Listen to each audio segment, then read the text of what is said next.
Buenas tardes, jóvenes. Gracias por su paciencia. Una disculpa por la tardanza. Pero bueno, vamos a comenzar, ¿sale? Ok. Bien, pues bienvenidas. Vamos a empezar, vamos a retomar lo que vimos la clase pasada. Y bueno, entonces les pregunto, ¿qué recuerdan de la clase pasada? ¿Qué es lo que vimos?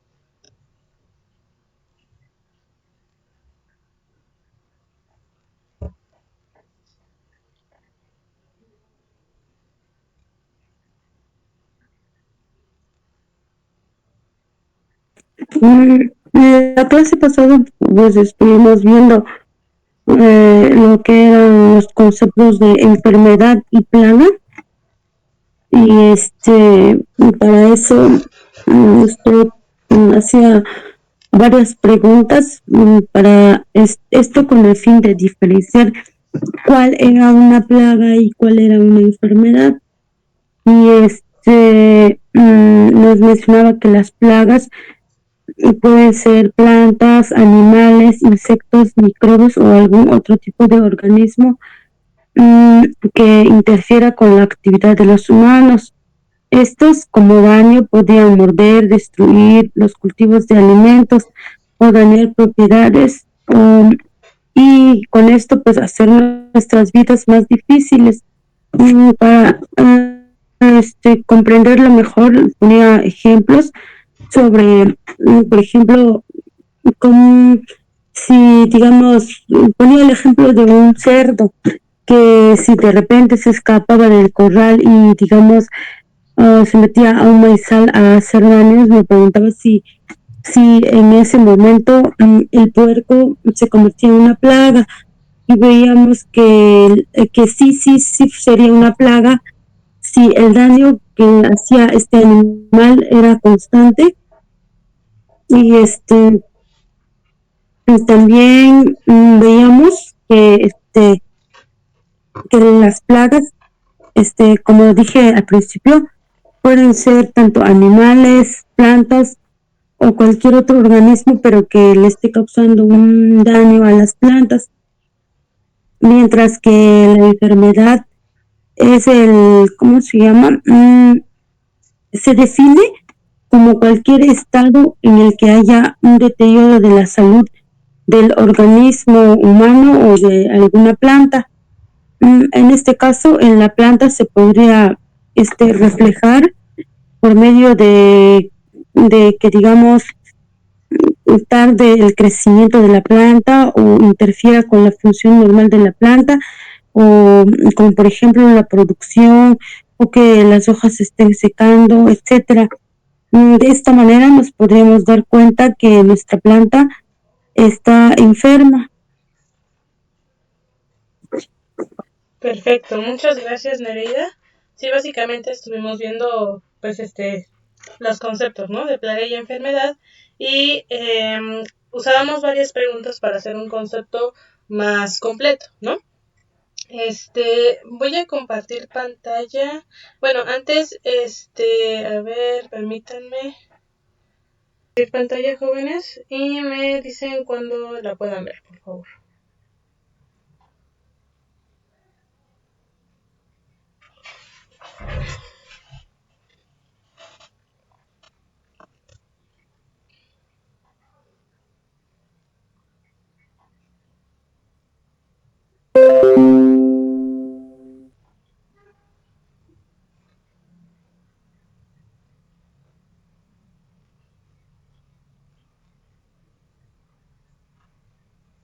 Ok, bien. ¿Ya pueden ver la pantalla compartida, jóvenes?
Bueno, ¿me escuchan, jóvenes?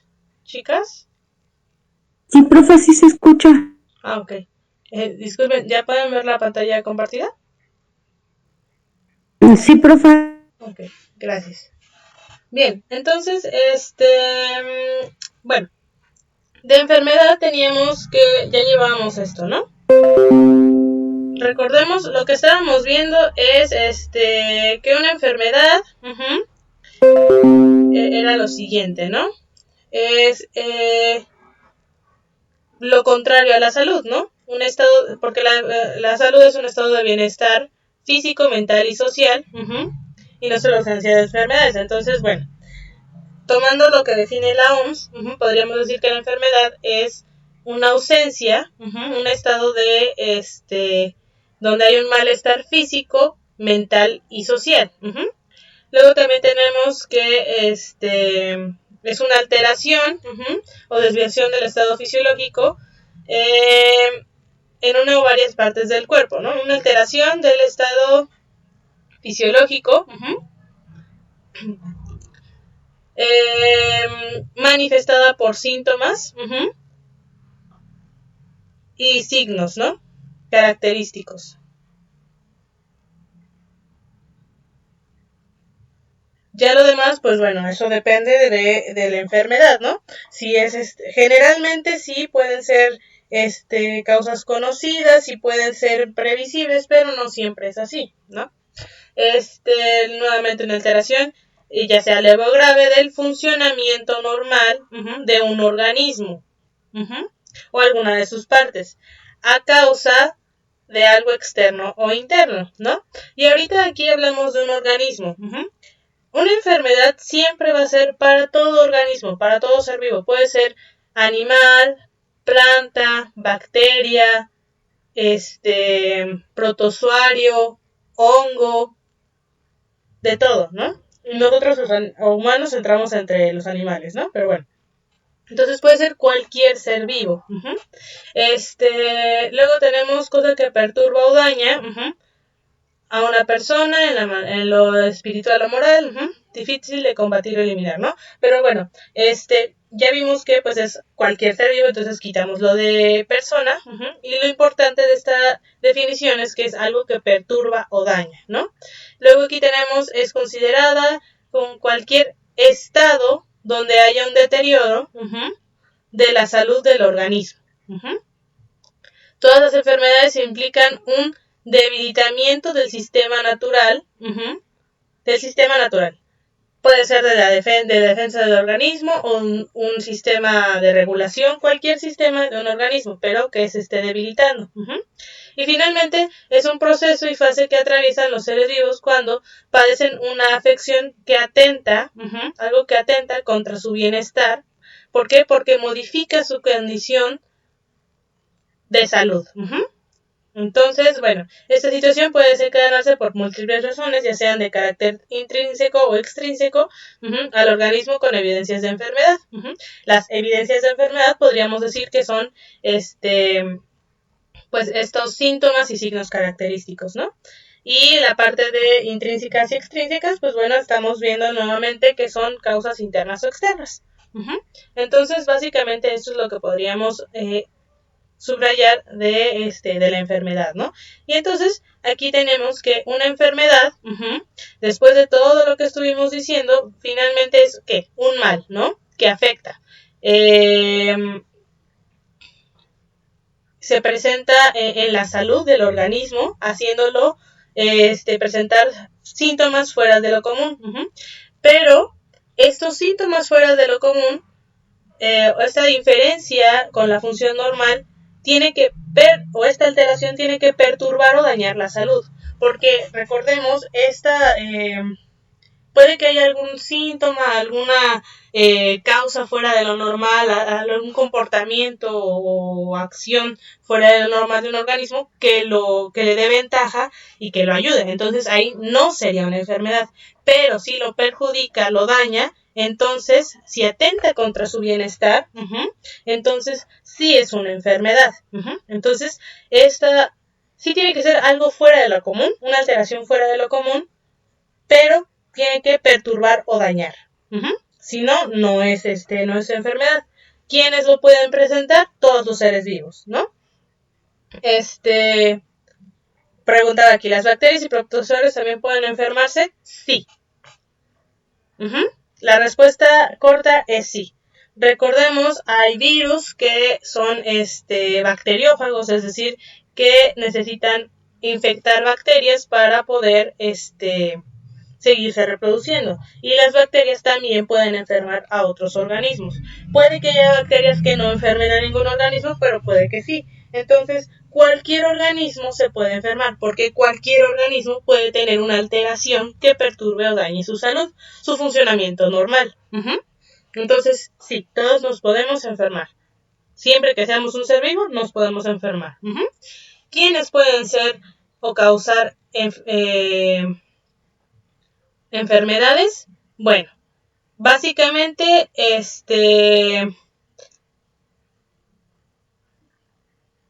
depende, ¿no? Lo que no está vivo puede causar enfermedades y también lo que esté vivo. Si es algo vivo, tiene que ser un organismo con cualidades patógenas.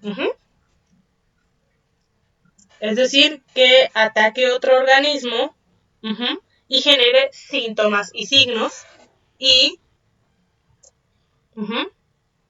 perturbe o daña la salud. No lo recordemos esta permítanme un segundito.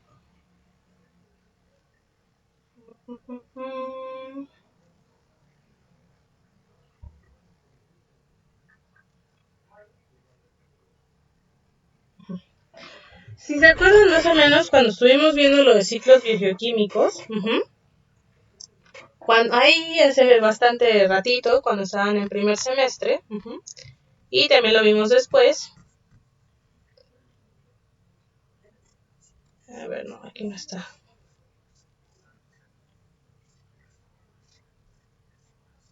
¿Dónde está? A ver, permítanme un segundo, sí, aquí. Si nos vamos a hace muchos semestres, recordemos que todos los organismos se relacionan pues con su ambiente. Parte de su ambiente son seres vivos, seres bióticos, la parte biótica y la parte abiótica, los seres no vivos. Ahora, entre los seres vivos hay los podemos clasificar en dos tipos de relaciones. Las intraespecíficas, que son relaciones de organismos con los de su misma especie, y las interespecíficas son relaciones entre organismos de diferentes especies. De la misma especie, pues bueno, las relaciones pueden ser competencia, territorialidad, familiares, coloniales, gregarias, estatales, etcétera, ¿no? Pero entre las interespecíficas tenemos algunas: de depredación, parasitismo, mutualismo, comensalismo, competencia, foresia y tanatocresis, ¿no? Bueno, hay varias formas de clasificarlo. Recordemos que la clasificación es algo más humano que otra cosa. Pero bueno, entonces nosotros lo podemos clasificar entre relaciones en donde cuando hay un 0 aquí es que pues en uno de los individuos ni se ve afectado ni se ve beneficiado, no pasa nada. Cuando hay un menos es que uno de los organismos está siendo afectado, y cuando hay un más es que uno de los organismos está viendo beneficiado. Entonces, hay varios tipos de relaciones. Uno en donde uno no tiene ninguna afectación y el otro se ve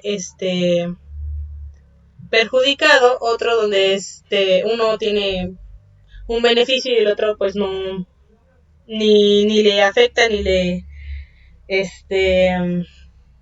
conviene. Otro donde uno es afectado y el otro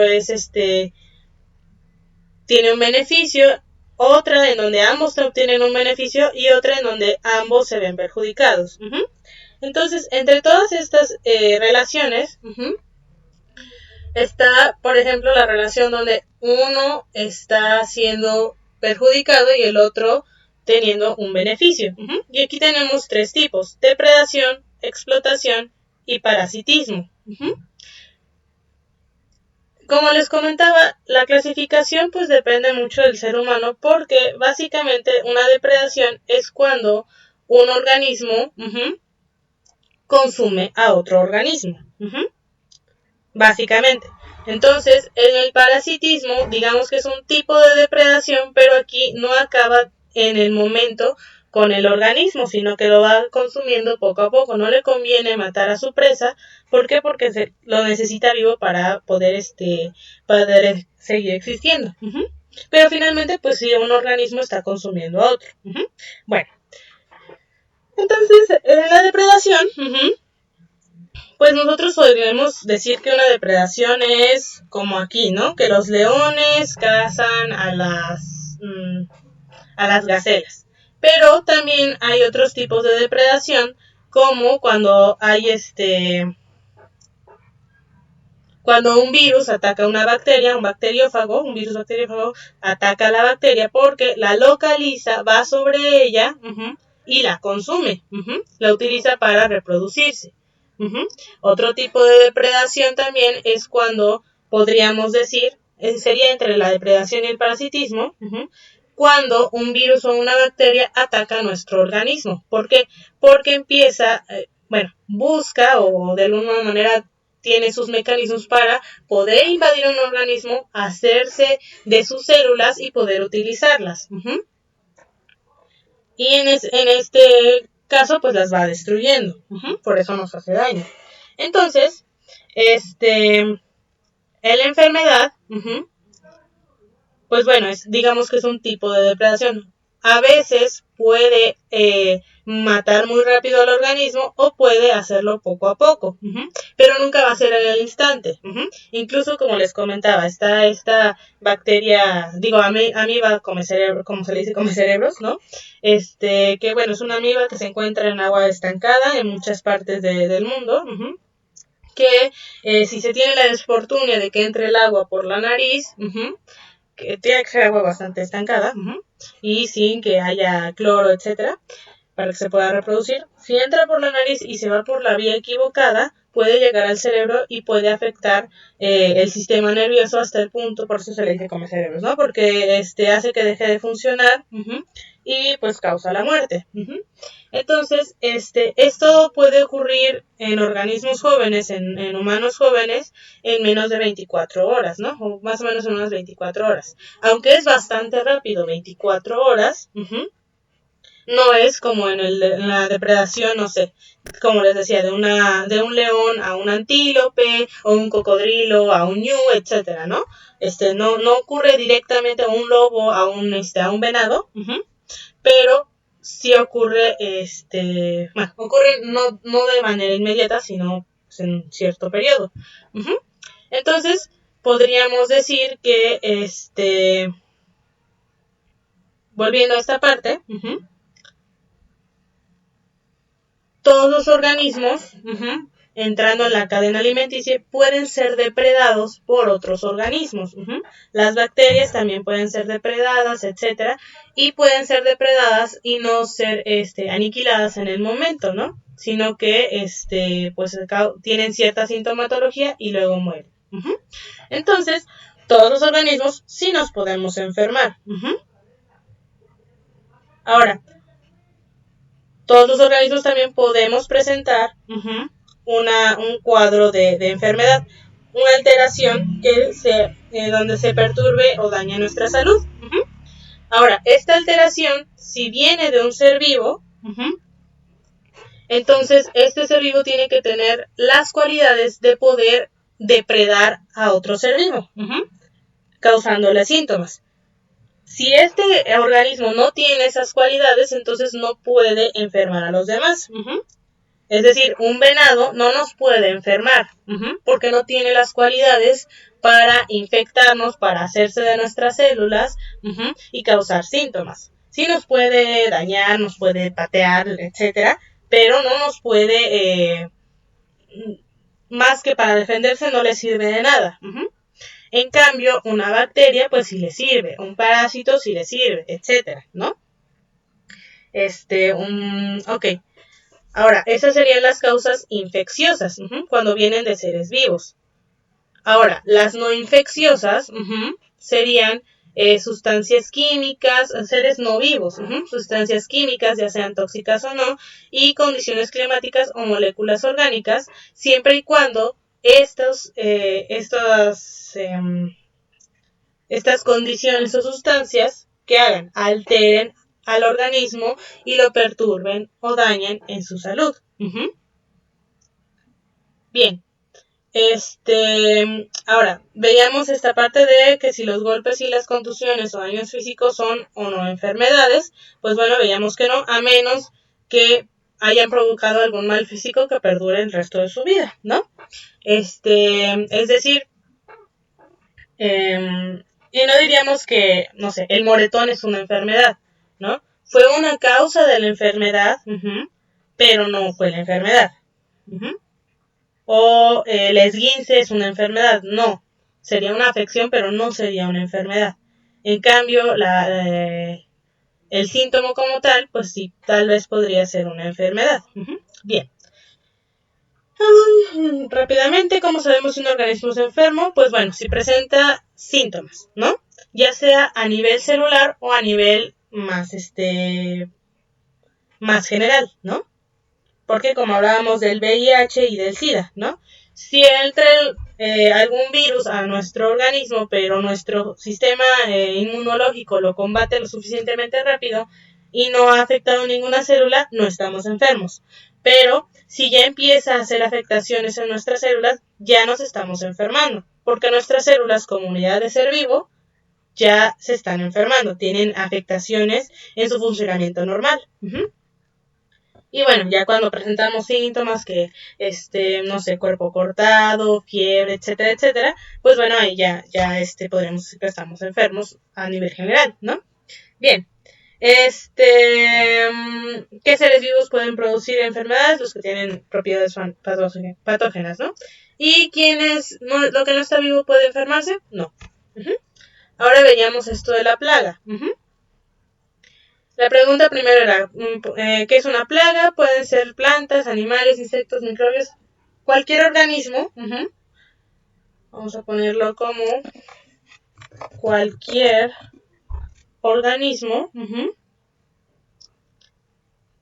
que interfiera con la actividad humana.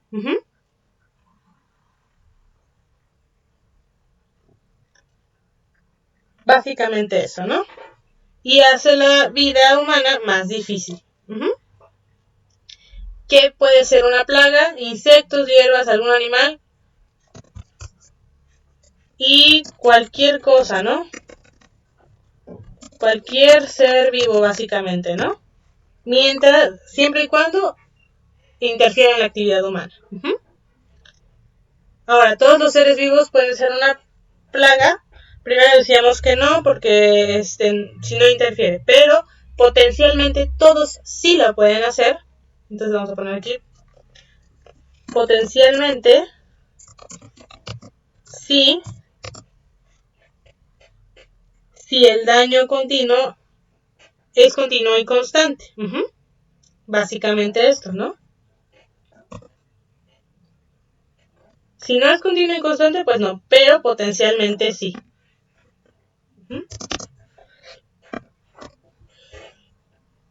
Ok.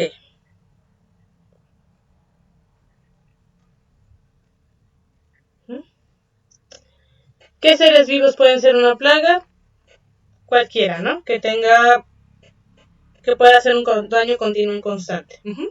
Lo que no está vivo puede ser una plaga. Recordamos que no. ¿A quiénes afecta una plaga? Directa o indirectamente tiene que afectar a los seres humanos. Ya sea de manera indirecta o directa. De manera directa, pues bueno, nos afecta luego a nosotros y no hay ningún intermedio, pero a veces es de manera indirecta, es por medio de daño de los cultivos, animales de compañía, en el trabajo, etcétera, etcétera, ¿no? O en cualquier estructura que beneficie al ser humano. Por ejemplo, si hay termitas, pues podemos decir que es una plaga porque interfiere con nuestra actividad de tener refugio en buenas condiciones. ¿Cuándo podemos decir que algo es una plaga? cuando interfiere con las actividades humanas y el daño es continuo y constante. ¿Una plaga siempre se considera una plaga? No. Solamente cuando interfiera, cuando cumpla con esta actividad, ¿no? Interferir y hacer un daño continuo y constante. Es decir, si una cucaracha, como veíamos, ¿no? Todos los seres vivos tienen su función en este mundo, incluso los virus, que son de regular las poblaciones. Es decir, si hay demasiados herbívoros, porque no se están enfermando lo suficiente y no están regulándose sus poblaciones con los depredadores suficientes, ya sea con parásitos, cambios de clima, depredadores grandes, etcétera, enfermedades. Si se reproducen demasiado y no tienen suficientes depredadores, entonces ellos empiezan a comer demasiado y entonces afecta el equilibrio que hay en los seres vivos, ¿no? En nuestro medio ambiente, perdón. Entonces, una plaga, si vemos que es cuando hay un desequilibrio, sería entonces un desequilibrio en el medio ambiente, donde una especie sobrepasa los límites de abundancia. Entonces, nuevamente, una plaga es cuando una especie sobrepasa los límites de abundancia, es decir, el límite de cantidad de individuos en algún lugar, afectando a las actividades del ser humano. Básicamente podríamos decir que eso es una plaga. Vamos a ponerlo aquí un poquito. ¿Qué le dije? Es cuando una especie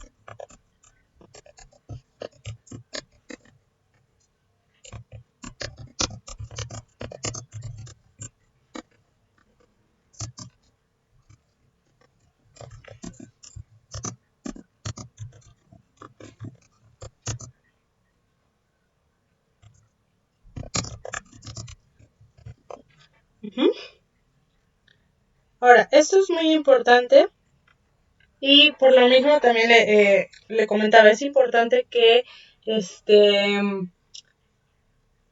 aclaremos un poco los conceptos. ¿Por qué? Porque si una especie se encuentra en un hábitat pero no sobrepasa los límites de abundancia, entonces no es una plaga. Si esta especie sobrepasa los límites pero no genera más bien, el generar un desequilibrio en el ecosistema es una consecuencia directa, ¿no?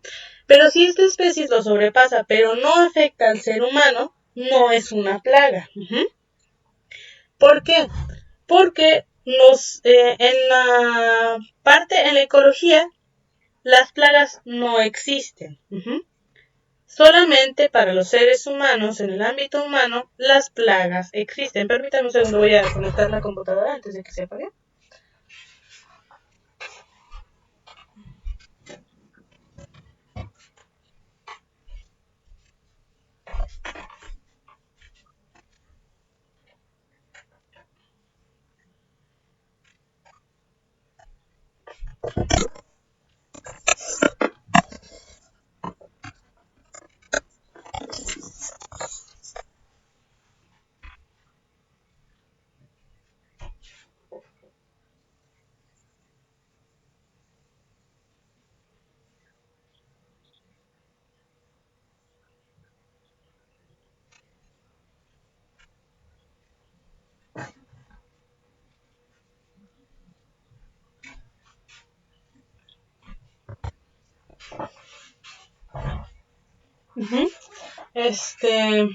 Ya, gracias. Entonces, porque recordemos, ¿no? Generalmente, las poblaciones de seres vivos, poníamos el ejemplo de la langosta, ¿no? El insecto.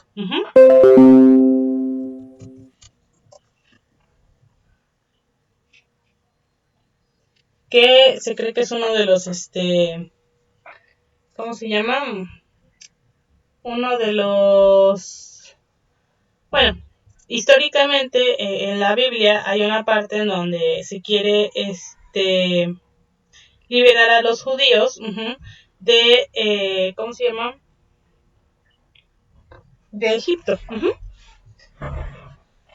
del Imperio Egipcio. Ahora, en esta, cuando se estudia la historia, más allá de la parte religiosa, porque recordemos, como sea, la Biblia es de los primeros libros que se han escrito y que se han publicado a nivel mundial. Entonces, el Antiguo Testamento, por lo menos, nos explica mucho de la historia del pueblo judío. Entonces, bueno, regresando a esta parte donde querían ser liberados, hay un momento en donde pues el faraón de Egipto no quería liberar a los judíos, no les quería dar la libertad, entonces se supone que mandaron las 7 plagas, ¿no? Entre esas plagas venían varios insectos, ¿no? Que se piensa que son estos organismos, estos saltamontes, estos chapulines. Y si te das cuenta, uno aquí es verde y otro es como naranja. Y uno podría pensar, no, pues son diferentes, ¿no? Pero no son diferentes. Bueno, sí en el aspecto físico e incluso de comportamiento, pero son de la misma especie. A pesar de sus diferentes colores. Gracias a esta parte histórica se sabe que se tienen más pruebas de que las poblaciones de estos insectos siempre han ido variando históricamente y se han ido regulando después. Generalmente, ¿se acuerdan cuando estuvimos viendo esta parte de las estrategias K y R? ¿Nereida?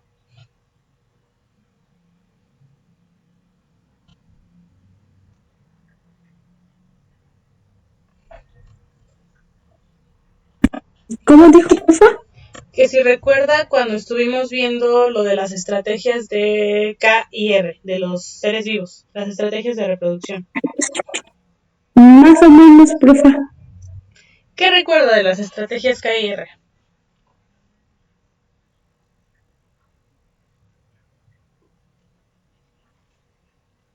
Me doy, porfa. Sí.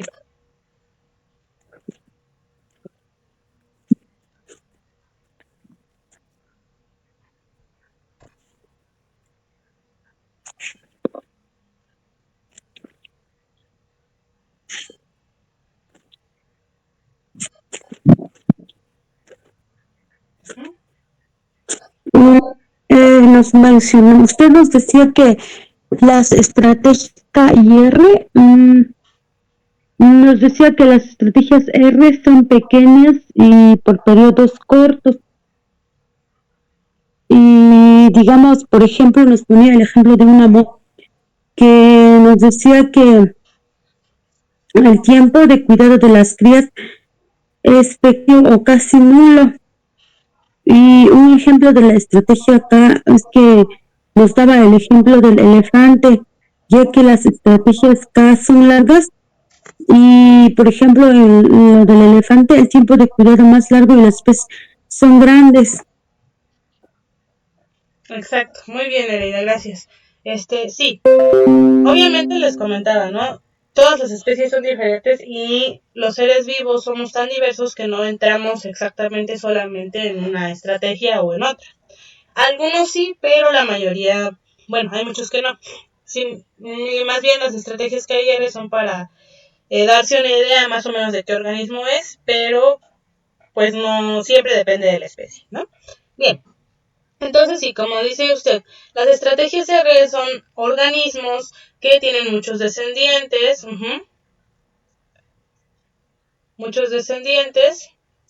tienen una vida corta, utilizan pocos recursos al momento de la reproducción, suelen ser de tamaño pequeño y adquieren la independencia en poco tiempo. No necesitan cuidar, como dice usted, el tiempo en el que cuidan a sus crías es o muy corto o nulo, ¿no? O no existe ese tiempo, ¿no? ¿Por qué? Porque son de tamaño pequeño y no tienen la capacidad de cuidar a sus crías. Entonces, como no pueden, producen lo más que pueden de descendientes y ahí que sobreviva por lo menos uno, ¿no? Pero como tienen muchas crías, muchos descendientes, entonces con uno que sobreviva o unos pocos que sobrevivan, pues la población se mantiene. Este tipo de organismos se reproducen mucho, como le comentaba, suelen ser la base de la red trófica, es decir, no son productores primarios, o bueno, a veces sí son productores primarios, pero no son muy complejos, ¿no? Y suelen ser las presas más comunes. Entre estos suelen ser insectos, básicamente, ¿no? Insectos o animales pequeños. Ok. O plantas sencillas, ¿no? Plantas, ¿cómo se llaman? Um, herbáceas, ¿no? Hierbas, que no son, maderables, ¿no? Ok. Entonces, mientras, como dice usted, las estrategias K, pues tienen pocos descendientes, vida más larga, utilizan más recursos al momento de reproducirse, suelen ser tamaño más grande, y adquieren la independencia en más tiempo. ¿Por qué? Porque son animales más grandes, con más capacidad de cuidar a sus crías. Y entonces, para poder ser animales más grandes y tener más capacidades, necesitan de un cuidado mayor, de más tiempo y más recursos, ¿no? Entonces, pues bueno, ok. Regresando a las estrategias R, como le comentaba, son organismos pequeños, las langostas, que no se pueden defender tan fácil, se reproducen mucho,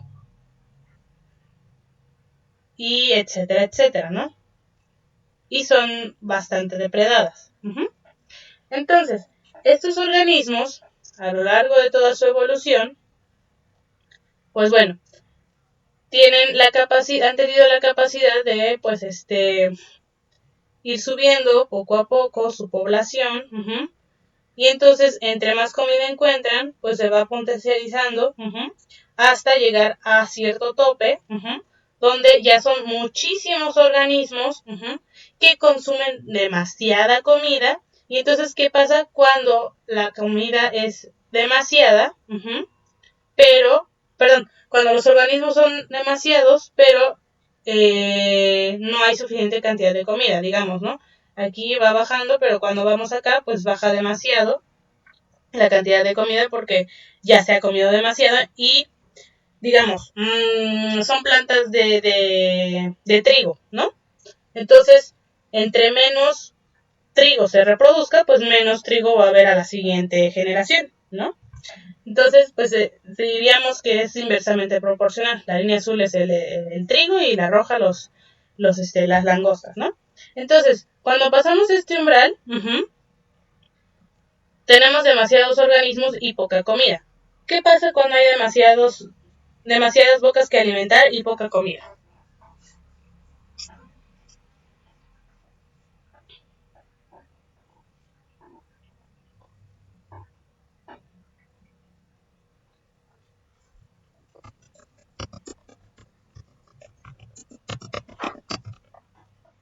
¿Cómo dijo, profe?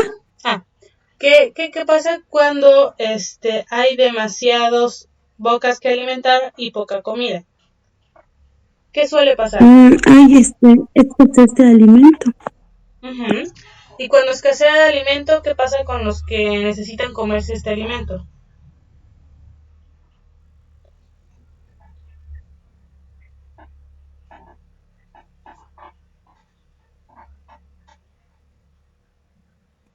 ¿Podría ponerse en peligro su existencia? Exactamente. Es decir, las crías nuevas se empiezan a debilitar, no se reproducen tanto todos, no llegan a la edad adulta, empiezan a enfermarse más, etcétera, ¿no? Y todo esto, las enfermedades, el debilitamiento, porque además cuando son más débiles huyen menos fácil de los depredadores, ¿no? Uno sabe que cuando tiene mucha hambre, no tan fácil puede correr, ¿no? Saltar y brincar y todo eso. Cuando uno está bien alimentado, pues bueno, puede hacer más cosas, pero cuando uno no come bien y duerme y está enfermo, pues obviamente es más difícil moverse, etcétera, ¿no? Cuando es más difícil moverse, pues escapa uno menos rápido, menos fácil de los depredadores, ¿no? Entonces, cuando no hay comida, llegamos a un punto en el que nuevamente empieza a descender la cantidad de organismos. ¿Por qué? Pues porque muchos mueren. Ahora, cuando empieza a haber menos demanda, el alimento puede volver a subir nuevamente poco a poco. Entonces,